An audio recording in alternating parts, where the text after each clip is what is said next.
Silverstone has hosted every British Grand Prix since 1987, but 2 years ago there was an announcement which sent shockwaves through the racing community. The British Grand Prix would be moved to Donington Park in Leicestershire.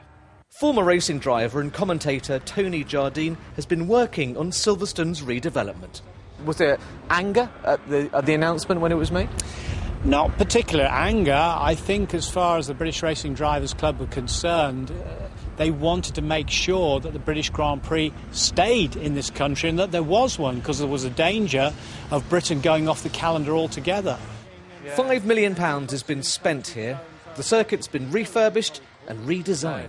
All this is now the start of the brand new section. Very, very fast sweep in. You can see the bikes coming through. Fast sweep past here, incredibly fast, I think, in a Grand Prix car or on a Grand Prix bike. Maybe 150, 160 miles an hour as they get through there, and they really start turning on the power. Is it going to be much tougher, do you think, for the Grand Prix drivers?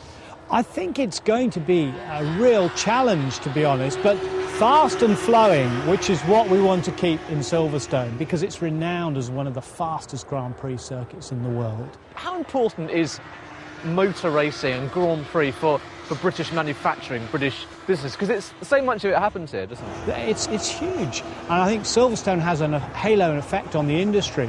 I mean, the Mercedes Grand Prix team are just on the doorstep. Force India Grand Prix team are just on the doorstep. Mercedes Grand Prix engines are made just over there in Northampton. I mean, there's a list as long as your arm, so it's very, very important that we've retained the British Grand Prix. Let's talk to a man who knows a thing or two about racetracks. Damon Hill, former world champion, president of the British Racing Drivers Club. How important is Silverstone for motor racing fans?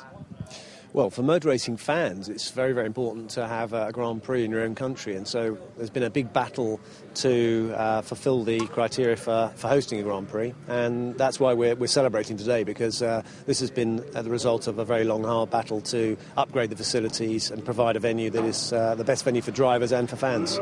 Did you worry, because it looked like Donington would be hosting the British Grand Prix, did you worry that was going to be the case for the foreseeable future? Yeah, I mean, that's not a loss for the British race fan. A different venue is not necessarily a bad thing. But the important thing was to make it sustainable and make it realistic. And unfortunately, the Donington project was unrealistic, and it wasn't able to fulfil the things that were needed to be done. So we're back here at Silverstone, and I think that's a measure of the commitment that Silverstone has to Grand Prix racing. We want to provide the very best, but it has to be sustainable.